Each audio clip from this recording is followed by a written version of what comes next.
Ye taata wa Chozini Beki kyachani yajimusabye. Banaye weewumuze. Kola byolina okoloba otomambiddezo mu kyalo zitemezi bamugulira boda lwaki agivuge asomba amazzi ku kyalo bagwe mulimu gwasoma. Oli mukuswaza muwala we yakava mu mikolo. Omwana wo muleke banaye bataata bazadde batambulizaako bintu bibirime byali bakusobola bituusa mu kata. Avuge boda asonde sente za church. Leko muleke bazadde baffe bane you guys. Mulekera okuswaza abaana bamwe kuba omwana wo serebu bwaba si teyali serebu n'ekirala abaana bamwe batoba nnyo babeere kye bali olusi tebasoma tebafunako chance esoma temubasomesezza naye omwana yerwanye katuuke wali ate naawe olinga amulwanyisa aveeyo.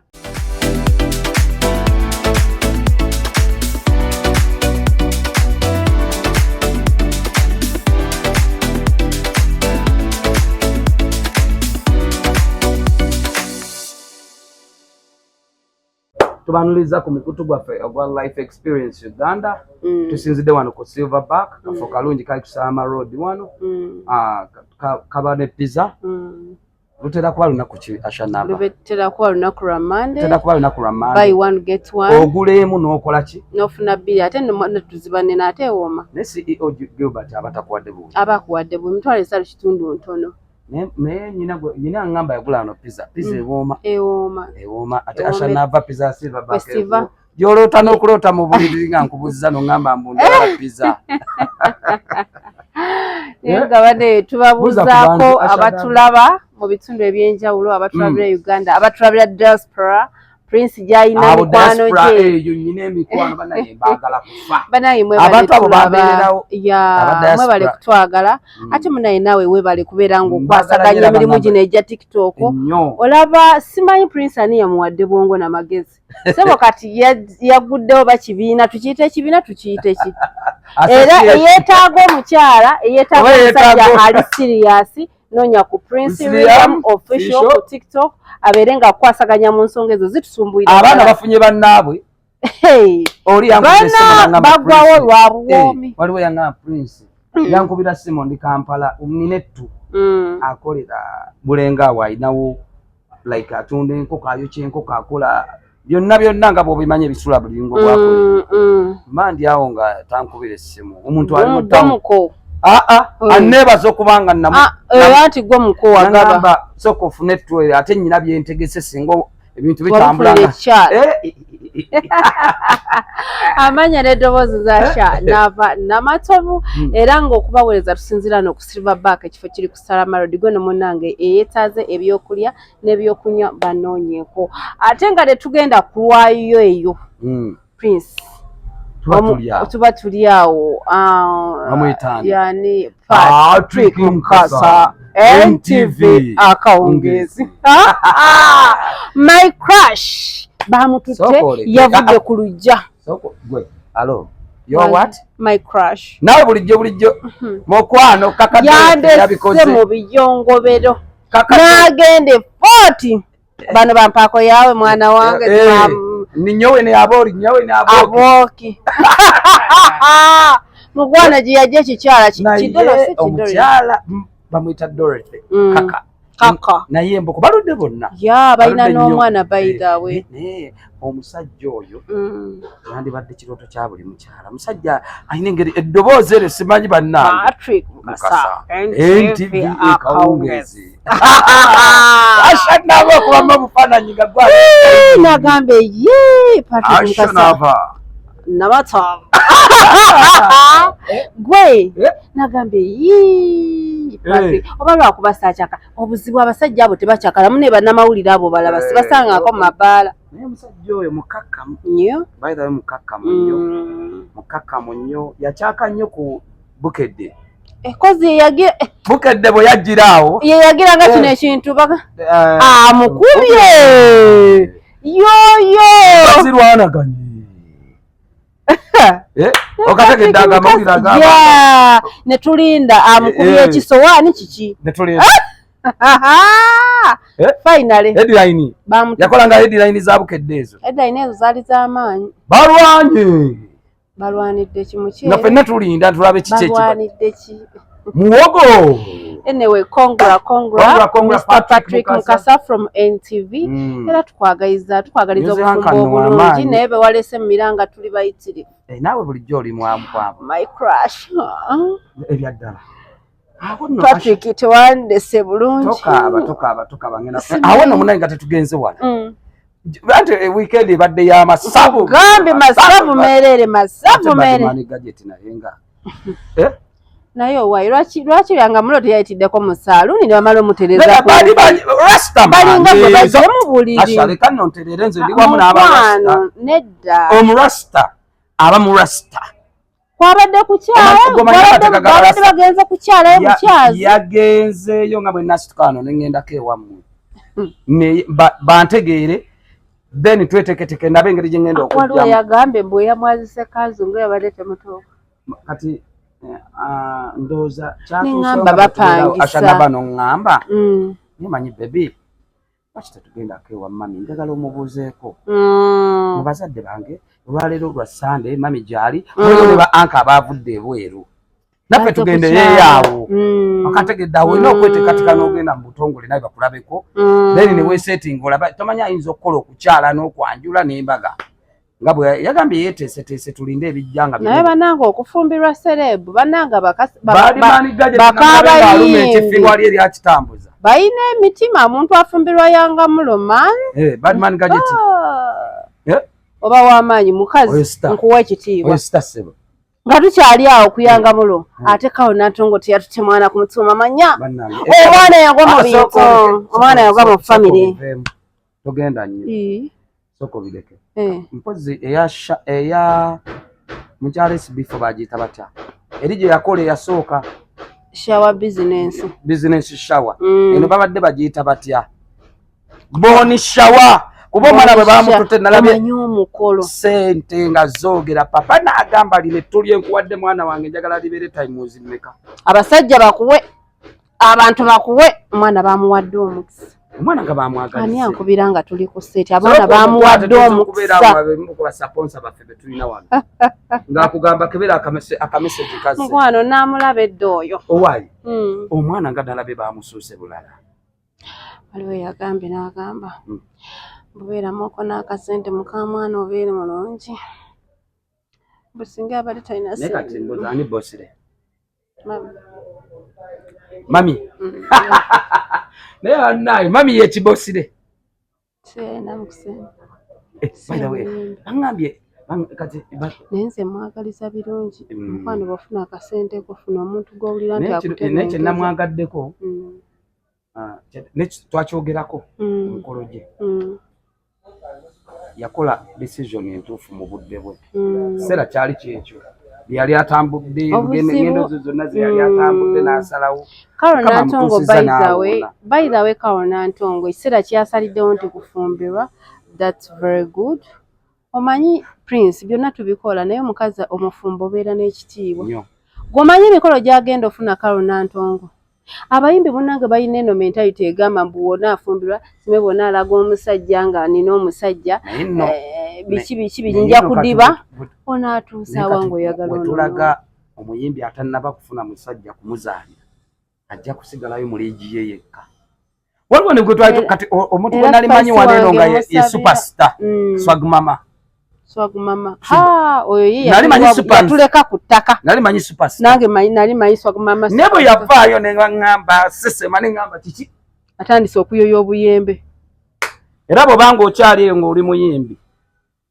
nga tonayingira kakati nno okimanyi kati eno liigi gye tutwalanga Champions League abaze ba Carol Nantongo ba Shiba ba Chosen Beki baani ye Champions League bw'oba tonayingira eno liigi kati manya olina okwenoonya kati ekitiibwa kyo tuba tetukola ki tuba tetukiraba omwana namulagi papa ng'agamba yagudde mu bintu anyway Carol Nantongo yazadde mu famire etegeera famire ennungi famire y'abantu you guys tutomera abantu buli mukazi buli muwala ndaba eyo nkusabira ofune famire nga Carol Nantongo gye yagwamu obuzibu bwe tuba nabo obeera n'erinnya kizibu okufuna omuntu ono agenda okutegeera akulaba ng'omuyaaye nti oyagala ono oli nenga mbutuufu onoonya muntu akutebenkeza wootuula. Kyotalina kwerabira obulamu buno tulina okukibaita okugezaako. Kawo Nantongo yandifumbiddwa mu buno obudde anti yagezaako yandizadde mu buno obudde yagezaako how yagezaako gye yageza n'amanya kati nina okunoonya wentuula. Okay, buli muntu munsi ogezaako otomera ebisenge n'obitomera naye wofuna omuntu akutebenkeza omutima nga musobola okukwatagana. Ate kankuweeko ne kino naava kakulu nnyo abali bayinza okukasalamu bw'ofunanga omuntu wototya ne bwoba gwe omukontroli n'oba gwe oyina kati baavuma Chosen Beck nze sirabawo namusanga awo kati nze omukazi kiri nti nkwatagana naye tunasobola okumuvinga ono tunasobola okutambula ffenna. Kati simanyi Dr. Simanyi Saale no weekend yo yabadde y'amasavu kulya kunywa ye awasa buli naku oli yagoba kati yafunye mupya. Kati bwe buzibu obuliwo akakati ate waliwo onoonya buli muntu ano nsonga za mitima you guys waliwo be tuyita pit latrines nga bo bali awo babasuula awo buli ajja kwasuula buli ajja kulipa buli ajja eri awo abanga kakati kankuweka ekintu kino kyembadde nyala okwogerako wali totya ne bwobanga gwe boss mami so longazo omukwano omuntu wenna okwatagana naye kintu yes ate n'ekirala muli ku page yemu mutambulira ku line yemu ekirala nava kikyayagala muntu nze kati mbu nava mulungi nava anyirira beauty is not over what nava nze ekinjagaza kati omukazi bwongo ideas ze ate bwe mba mpima omuntu maturity ye nze bwe mba nkwana omukazi capacity ye ate nava sikera ndi nkulaba ombonyirira abanna yanyenya akabi nakola bwongo I sit down with you nenkuyitako kadina tutuula nenyumya emboozi ebampaamu n'ekinyumisisa emboozi I want to know someone who's praying. Manyi obwongo bwo olowooza ki? What plan do you have? Ate bwembandeeta emboozi eyo ndaivatinga nkunoonya nenkusima osobole okumpa ekituufu ekikuvaamu. By the way n'ekirala nange tugeze nga sina meetinga muntu njagala nnyo date like netugenda somewhere netugenda ku dinner netugenda kacha like Javas KFC you know kafo konna akaba kemba njagadde kati mu conversation eyo wetutuula ne twogera njagala ndabe muntu kigwendiringa naye mukimanyi nti abantu abasinga interview muzigo olunaku olusooka olwo ne manti kati eno ntutendebe mbalira bangi ndebe jebali sigizaako ngalo jebali olinaga prince buzibu ki nemugamba naye ng'enjogera you guys bw'ogendanga ku date like a first time ogenze ku meetinga mwagalwawo nga olunaku olusoose my dear weegendereze mu njogera mu ntambula mu bikolwa tomalaayo okwekako obumu naye beera smart mu kwogera omuntu oyo agenda agamba nomwagadde naye banaye first time eyo eyiwa abantu nga byayogera by'abaana bato tebikwatagana n'ogamba kino ngenda okwawukana muti nomugamba bye naga good night dear noddamu muweereza ka message otuuse ewaka ng'olaba kali ku bluetick olwomanyi osigadde waliwe mbadde mutudde ku siva gye mweyongedde ate ekirala nava n'ekirala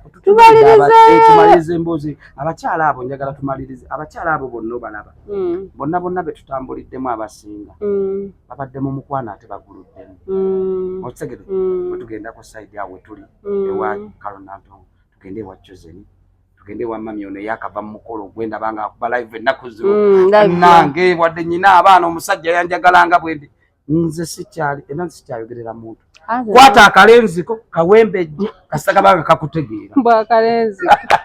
yo waayeyo nga tuvuddeyo taata wa Chosen Beck ate teyavuddeyo banna yatuleke taata wa Chosen Beck mukwano otwagaza kitaata lwaki osaaza muwalawo bane taata wa Chosen Beck yagezezaako okutuswaza e Buganda ne Bunyolo simanyi musajja atwagaza ki mbwagala kumusondera kyaki senda kuzimba kyaki taata wa Chosen Beck taata wa Shawa mutuleke taata wa Chosen Beck taata wa Shawa mutuleke tulina omuntu gwe tujja okuleetako wano twagala twogere ku bantu obwo kuba muntu wabuvunaanyizibwa ajja atubuuliriremu abuulirira abazadde abo bazadde baffe mugezezaako okulaba nti abaana bamwe balina amanya ne mujja mu kamera mubaswaze what's your main point wale luzungu lutu naye nga ashanava olina akantu kowayagirako n'ogamba ne family muzi engeri gye bazze babakuzaamu nayo nsonga nkulu. No, balina excitement walaba omwana we ng'ali mu kamera kati omwana wo singa teyali Chosen Becky wandikoze otya singa teyali Shawa wandikoze taata wa Shawa Mukama ansonyiwe sinazaalako Mukama ansonyiwe tebinyuma byokola tebinyuma sinti yakula bulungi nedda bwe yekyanga kyanga onaakutula omugulu omulema olaba ffe Asha twogera wano abantu naye abantu batulaba bubi naye nyina ekintu kyenjagala okwogera Asha owulirize tulina obuzibu bumu abantu abo bagenda ne babeera eyo ne balaba limelight eno nga bo bakiraba mu kiti kirala naye Asha nagamba totunuulira nnyo kintu kyakaakati weerabira ekyo mu maaso ye taata wa Chosen Becky kyani yagimusabye bannaye weewumuze kola byolina okukola oba otumambiddezo mu kyalo ziteme bamugulira booda lwaki agivuge asomba amazzi ku kyalo bagwe mulimu gwasoma oli mu kuswaza muwala we yakava mu mikolo omwana wo muleke bannaye bataata bazadde atambulizaako bintu bibirime byalima akusobola obituusa mu kata avuge booda asonde sente za kyaki leka muleke bazadde baffe bane you guys mulekera okuswaza abaana bamwe kuba omwana wo serebu bw'aba si teyali serebu n'ekirala abaana bamwe batoba nnyo babeere kye bali oluusi tebaasoma tebaafunako chance esoma temubasomesezza naye omwana yeerwanyeko atuuke waali ate naawe olinga amulwanyisa aveeyo bannange yowayi twabadde tukyali awo Shawa naye teyakoze ekiraamo Shawa lwaki naye atwesibyeko bannange omwana yagadde akantu naye omanyi oyo omwana script amanyi ogiwandiika nagamba yawandiika kati yawandiisa endala yakukola kiraamo mbu banka simanyi banka kyemubanja mbu si kirungi muntu kufa nga alina ebbanja era waafiira awo simanyi musaso kani imagine nkwano naffe banka zitubanja ani yakutuma oziwole Shawa ani yakutumayo Shawa naye atufuukidde akakooko buli omu alina ebizibu Asha olina ebizibu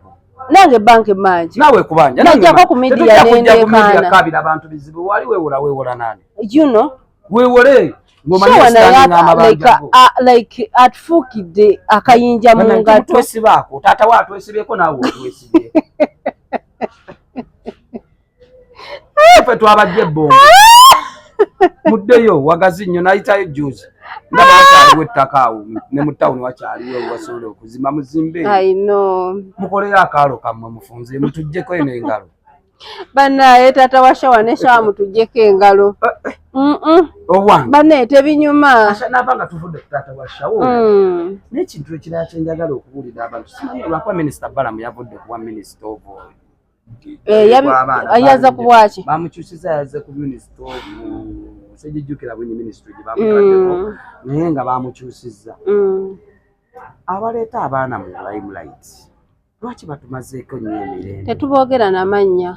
sirina gwe ngenda kwogera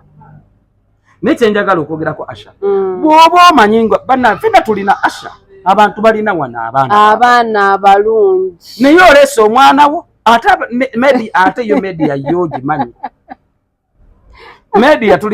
tulinga lujegere lwa ggaali Mukama nsonyi waliwo gayi yalina muyimbi saagala mwogera linnya naye alabika yagwa omuyimbi oyo olumu ng'agenda ateekayo omwana yali mubi Mukama nsonyiwe sizaalako Mukama nsonyiwe simanyi kyendizaala naye abantu baavuma omwana nange nali mugamba maama otuleetedde ki kino naye bambi gayi yankyawa okuva ku olwo paka kati nkaddiya mpalana bannange bw'omanyanga nti olinamu kulinnya bw'omanyanga nti oli w'amaanyi bw'omanyanga nti ensi ekumanyi njagala nnyo basereebu abaana baabwe kizibu nnyo abaana ba Misaki bonna obadde bamanyi okujjako bokka okwejjayo mu kamera naye Misaki babadde bapostinga abaana bwe ne Sodikira mulabye ejjo ku gundi bulijjo simumanyi oba kigenda ngolaba muvubuka mukulu banange wolabanga omwana wo nga tatuukanye na mutindo bantu gwe baagala mulekeeyo ate nga bangi kati waliwo omukazi amupostinga ku TikTok ate omwana yalabika wuwe yakamuzaala kitu kibebe oba okitegeera ogenda kujonenya abantu bwe bakuvumira omu amupasinga omwana we nekirabika kikuze alina babiri gwe owange mukwano gwange nnyo togendayo alwananga negundi owange awo olugambo mmere ya mwoyo tolikabada naffe batugeya asha ekyagudde ekyanja wano olugambo naye nange Kasuku okuva yavuddeyo nagamba wano ku kantu tetulina mukwano Prince kyali mukwano gwo ku kantu wo yabagambye ate yagambye wano tuba tukola tuba ku mulimu oba nkusazeeko ekigambo gwamanyi aizulu ate yagambye kimanye nja kukikuteekako nja kukikuteekako nalabye Kyanja Vasi Makinde naye bakoze waayo Kyanja obadde sagamba omuntu omu yatulumba mugamba ki mubadde mugamba bo babadde bagamba kyatali ensikini yagikosinga bo babadde tabadde ku gundi y'abantu tukolera abantu naye ng'akantu k'Ekyanja kazzeemu ennabe kayise yagambye tewakyali mukwano ate ye Uncle Kuku yagambye teri gwe soogera naye Bulaaka njogera naye Zumbe njogera naye Ntambi nenze yabatabula mumanyi saagala gendayo nnyo ani atabulaani sobola mwogera ekigambo kitwaza ate omumwa guno naye nga twebuuliriremu tubeere olaba eyo ttiimu tulina bangi nnyo be-inspiring akagambo ke yayogedde akanseseza mbu tiimu toka ndiko yamugambanga fe abantu bogwo batusibyeko nasese niyani bannaye gwe kiri Kyanja naye mu byonna O&O lwakuba tebakitegera oba tebakimanya mubeera nga mukola ebintu abo bawangaliramu nnyo bamanyi nze sina gwe simanyi kwabo nze nagamba ekintu kino okiraba akizeemu obukulu essaawa zino akizeemu Prince nawona nga situula mu kantu nanye nina omuntu gwe ninako wino from scratch okitegedde kati bano abantu bajja mu kamera muno nga yayambalako nigi netafaanagana nengamba ogambye eki naye nga bwe bali wano ku media basabula abantu lwakuba bo tebamumanyi lwakuba kati ffe tutya kwogera abantu Prince tubamanyiko bingi tutya kwogera kimanyi bwe akantu kaffe kalimu eddogo badde bakitegedde bulungi nnyo nze olumu mbeera naawe nebintama ne ŋŋamba bannange akantu kalimu eddogo oli agala abeerewo yekka otegedde naye nga kiki enensi ffenna ekola ki etumala Prince O&O nina ekintu kye nazuula mu nsi omuntu nga ekintu akirabye bukulu maama mukwano Prince afuuka obuzibu ate omanyi lwaki afuuka obuzibu olaba naakiruddemu akiruddemu anti kati nina wengenda point gyenkuleetera naye bw'okeera enkya n'omutonizamu kamera ebiseera ebimu ayo kyamalirizayo kyezza akatuteberezaamu abadde takirimu ngaki ng'ayakakijjamu omanye ekigenda okubeera awo akagaali kakutusa olujegere n'akalippira ate Prince tumaliriza nga tunzika tugamba bwetti nkikugamba nga muganda wo nga mukwano gwo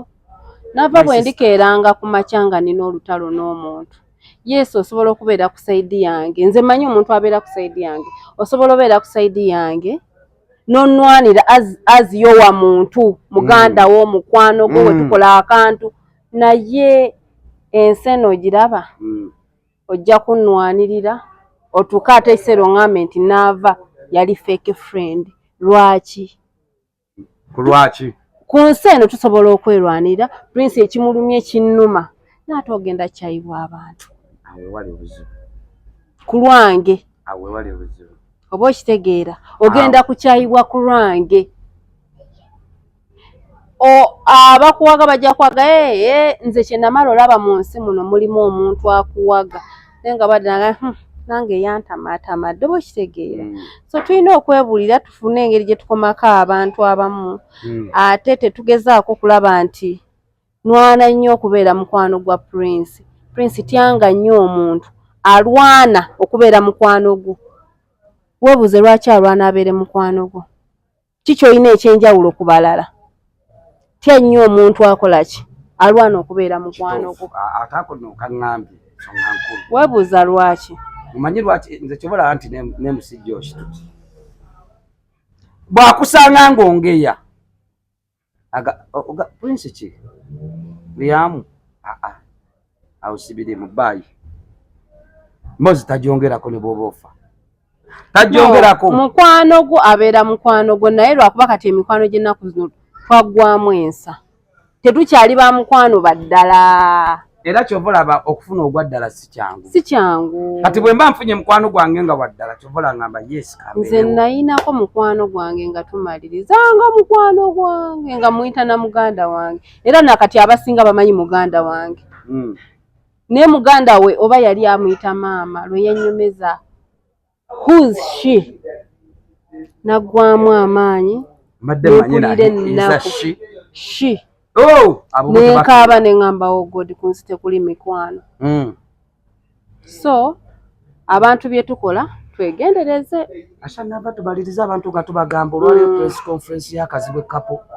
olunaku olwaleero ndoza wennyini siwebadde ebadde press conference y'omuzibu ebadde press conference y'akazibu ekapo Sebavuga concert egenda okubeera nga 12 olwokutaano luno ku front page enamasuba so come and support you guys bambi muje muwagire haji nina omuyimbi gwendabyewo ekitiibwa ate kasita abeerayo sijalala kola challenge gwe n'enkofiira sigirina ne sikavu tugenda kwambala Papa Misati Semakula abaddeyo Papa David Tala abaddeyo newe nakauka abadde mukansa abaddeyo omukulu Hajaruna abadde bambi abayimbi mwe bali kwagala kaziwe kapo bambi abayimbi mwe bali kubeera nga mweyagaliza mwe bali kubeerawo so twagala ekintu bwe kityo twagala abantu nga at least tuba secretary ono mukomulema Sophie Gombia babaddeyo so abayimbi ekyo kitusanyiza okubeera nti munnamwe musobola okubeera nga mukola kite mulekerera ate musobola okubeera nga mubeerawo yes naye njagala nga tumaliriza mbagamba kano kakasembayo okimanyi mbu speech yonna ennyumidde papa gyawadde agambye kazibu ekapo ono nyinako ebintu bimu bye mumanyiiko Papa Misaki ye muntu ayimba ekintu ky'abanyumyako ne bwoba omusanzi engamba ogambye yagamba mbu emboozi zaaba alimba neŋŋayo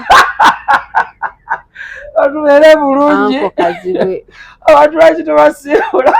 banaye mubeere bulungi mweraba okubaweereza tusinzira ku Superback ekifo ky'Ekusama bagule emmotoka ewa Ranks bagambe bagambe banaye tugenda tugule emmotoka ewa Ranks Auto wali enakawa ku Jambo Bond omusajja nga alina emmotoka eziri genuine oba oyagala emmotoka eri genuine sobole okuba nga tumunoonyako Ranks Auto wali enakawa mumunoonyeeko enamba ze zibaako awo mubanga weetaaga akamotoka se tujja gamba mbu atunda ziri zokka nezino ennungi weziri Asha nange ebyomubulira enno mbikwasizza maanyi bagambe Shanalisha Bedding wali eri mu kikubo come and support him atunda kasokende tefulaya yange tuleko wali n'ennamba basoke banoonye bulungi bave mu muzannyo kati bambi atunda emifaliso emifaliso najyo tugitunda namba ko tuzanyire emizannyo nga twebase pillows ennungi kwegamba ne weebaka n'ogamba oh my god I feel like ngolinga asuze mu America kyali wange amasuuka amalungi DJ ku Legacy Lounge ampagidde nnyo omusajja last week big up okuva ku kisooka kyonna nze mbitaddeyo yanga Prince sigula kintu kiwala mbandi awo naŋŋamba mpatte ni pisi duvet eyo nenjiweereza mpereza nete ye rollinga nenjiweereza mpereza ka center piece akenala pereza byonna last week big up kwagala nnyo mbutuufu Raswizi oli waddala bane mwe bale kuwagira Shanalisha Bedding n'omukyala atudde wano bamuyita Nava Beauty omukyalo oyo saagala omulabise nnyo muleke gyali naye nga bagende bawagire Navas Beauty my boss oyo nno nga tebamuwagidde ate nange simba sifunye kyakulya so ali awo makindye ku New York building naye nga anytime tugenda kuba tubabulira ekifo ekipya page ye eriko Navas Beauty and Makeup ko eri ku TikTok ne mukyala we mulaba akola obukoyeko wabukolerawa nga tabukoledde wa Navas Beauty njagala kumusembeza omutwale ku Navas Beauty naye nga anytime tugenda kuba tubawa ekipya anytime tugenda kuba tubabulira location empya twagala kukyusa mpozi bamuyitani munnaffe ono CEO kanakulya ekifo bakiyita bata bagiyita Disport yes CEO wa Disport mama ba CEO be bali wano bokka kati sinza atali wano sinze CEO wa Disport ali wano namwaya bagenda bannange naye mukwano Dana tujjo ino tuwe nkoko yawere baida yangambye yangambye ayagalanga ne uncle wali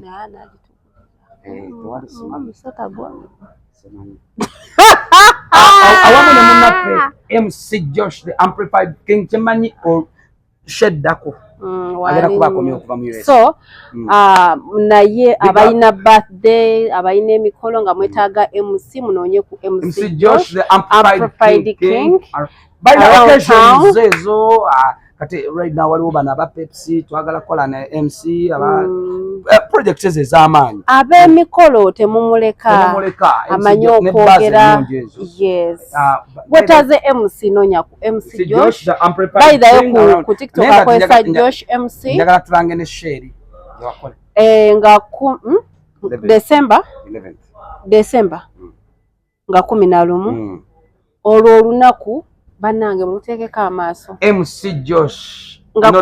life experience bakaita bata MC Josh mu life experience tugenda kubanga tujaguza amazaalibwa ge experience ye bwagimaze wate naffe team life experience tujagulize wamu so ketubawemu ku kibozi nga tunaleka tuli live ku kibozi ekiri I can't wait mwere mulungi bye bye mweraba